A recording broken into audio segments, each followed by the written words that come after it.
La storia dei Rolling Stones. Benvenuto su Tuttologo. Oggi esamineremo la storia dei Rolling Stones.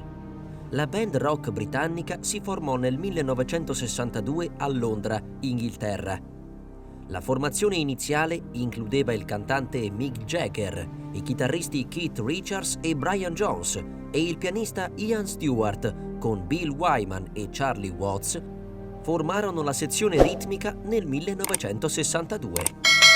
Il gruppo suonò per 8 mesi in un club londinese, attirando l'attenzione della loro prima etichetta. Ciò portò alla pubblicazione dei primi singoli Come On e I Wanna Be Your Man. Questi singoli di successo permisero ai Rolling Stones di fare concerti al di fuori di Londra e alla fine portarono al loro album di debutto omonimo nel 1964.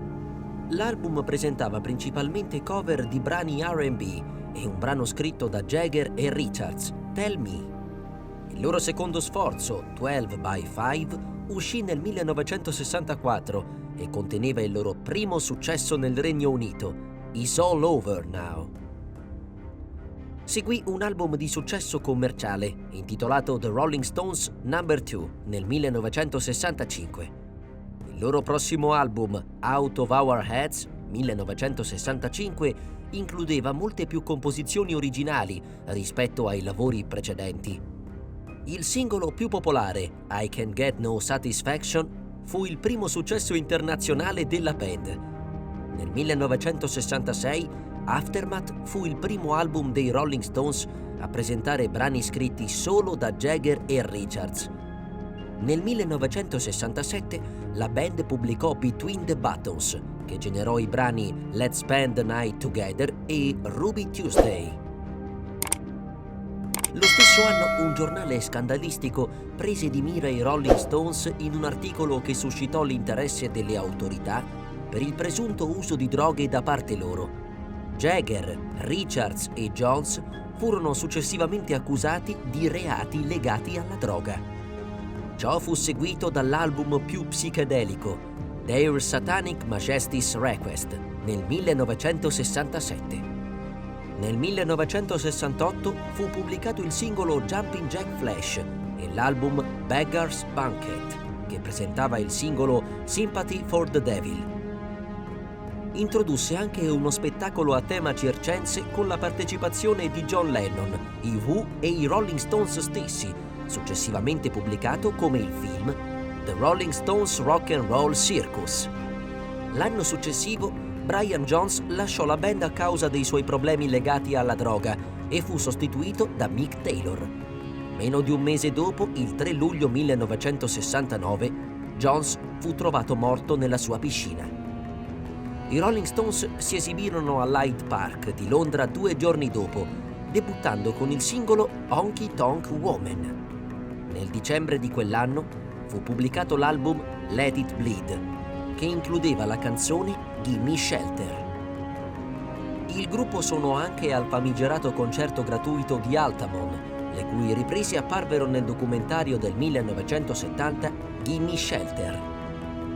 L'album dal vivo Get Your Yayas Out, The Rolling Stones in Concert, uscì anche quell'anno. Nel 1971 Sticky Fingers fu il loro primo album sotto la loro etichetta Rolling Stones Records e incluse i successi Wild Horses e Brown Sugar.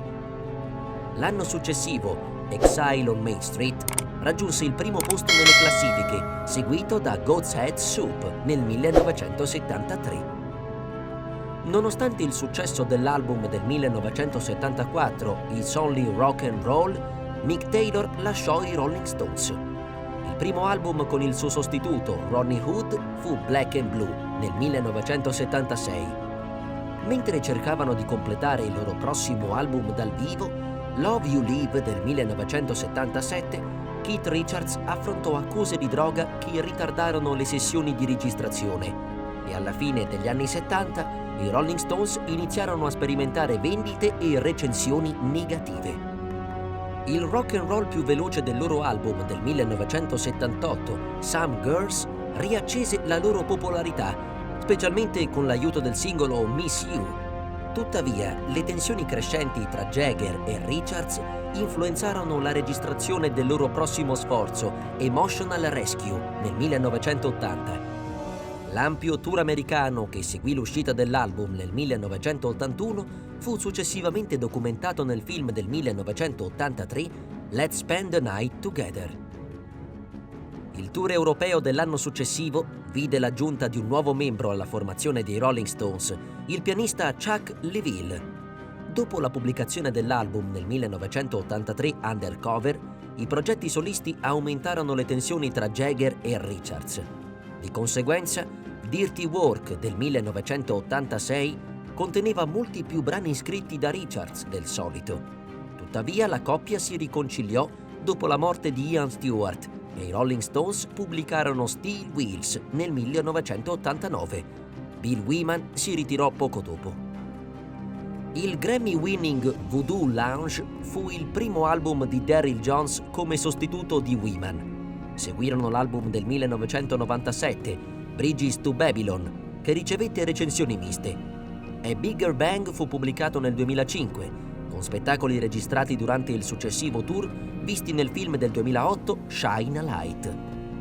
Il loro suono unico e gli spettacoli vivaci hanno reso i Rolling Stones una delle più grandi band rock di tutti i tempi. Sono stati in attività dal 1960 e la loro musica continuerà sicuramente a farlo per molto tempo. Grazie infinite per aver dedicato del tempo a esplorare la storia dei Rolling Stones con noi. Speriamo che tu abbia apprezzato questo viaggio nel passato della leggendaria band britannica.